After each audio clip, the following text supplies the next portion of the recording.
그때 당시 이제 국회라든지 혹은 법학자 분들께서 그렇게 되면 너무나도 많은 사람들이 범죄자가 된다라는 이유로 이런 입법에 대해서 반박 의견들이 많았었습니다. N번방이나 박사방에서도 이용했던 사람들은 그런 믿음이 있었죠. 나는 절대 걸리지 않을 것이다. 그리고 걸리더라도 이건 가볍게 끝날 것이다. 이런 믿음이 있었기 때문에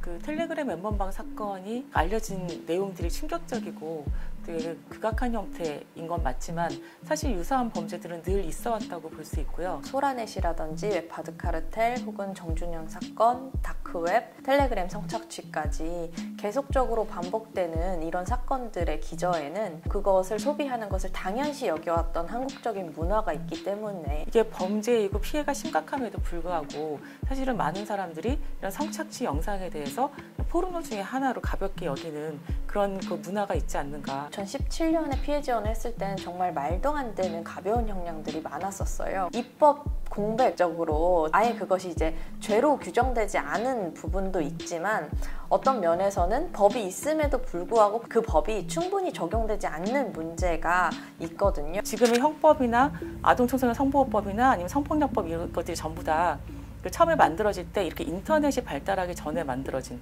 법이고 오프라인 범죄 중심으로 되어 있기 때문에 이렇게 온라인을 통해서 발생하는 그런 범죄들을 쫓아가기가 굉장히 어려워서 이번에는 전향적으로 좀 법률에 대한 재정비가 들어갔으면 좋겠다고 생각을 하고요. 지금 양형 기준이 없기 때문에 어떤 처벌은 굉장히 미약하게 처벌되고 또 어떤 처벌에 대해서는 적당히 처벌되는 그런 이제 혼재된 방식의 처벌들이 있고 그래서 하루빨리 양형 기준이 마련되는 것이 중요한 지점이라고 생각합니다. 이 정책 내용 중에 상당수가 이미 나오거나 이미 입법이 이루어진 내용들을 다시 정책으로 내놓은 면을 보면서 굉장히 이 디지털 성폭력 이슈가 지금 정책적으로 중요한 화두가 되고 있지만 사실 당 내부에서는 깊게 이 내용을 팔로우하고 있지 못했구나. 성착취 영상물 구매 소지 처벌 강화라고 되어 있잖아요. 사실 이거는 처벌 강화가 아니라 입법의 신설이거든요. 왜냐면 그 이전에는 아예 처벌법이 없었으니까요.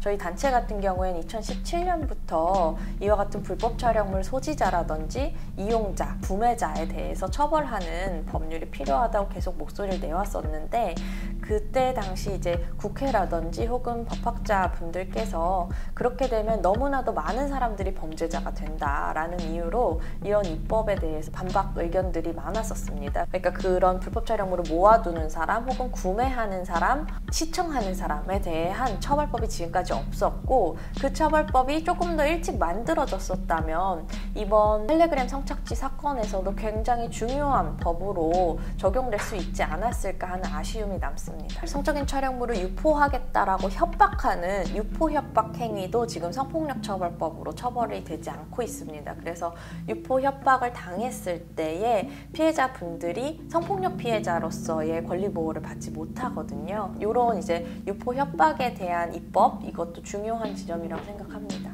AI 기술 도입을 통해서 이와 같은 폭력에 개입하겠다라는 게 새로운 정책은 아니고 이미 2017년부터 여당이 발표했었던 정책이고 실제로 과기부에 예산을 배정해서 그와 같은 개발이 이루어지고 있거든요.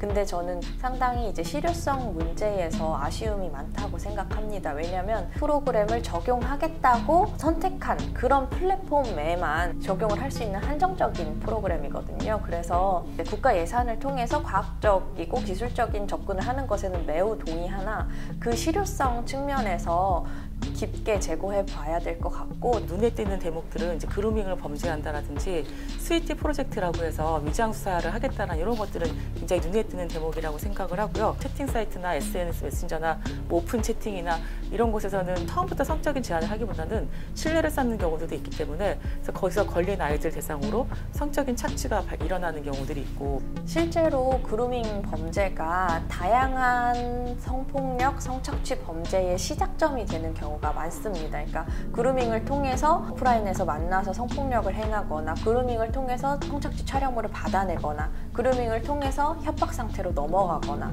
그래서 그루밍이 이제 시작 접촉의 단계인 경우가 많거든요. 그래서 이 단계에서부터 예방을 할 수 있다면 굉장히 예방적 효과가 크다는 의견에 동의하고요. 이 정책의 방향 자체에는 동의할 수 있으나 이것을 실효성을 갖게 만들려면 굉장히 이제 많은 행정적인 디테일이 필요하다고 생각하거든요. 왜냐하면 이것은 처벌법이 아니라 규제 관련된 내용이다 보니까 실제로 이력 정보를 어떻게 관리 감독할 것인지, 아니면 어느 수준까지 이제 이력 정보를 등록해야 되는 사람으로 기준을 만들 것인지 등등, 실제 이것을 이 법을 적용하고 진행을 하면서 실효성을 갖게 만들어야 되는 과제가 많이 남아 있다고 생각합니다.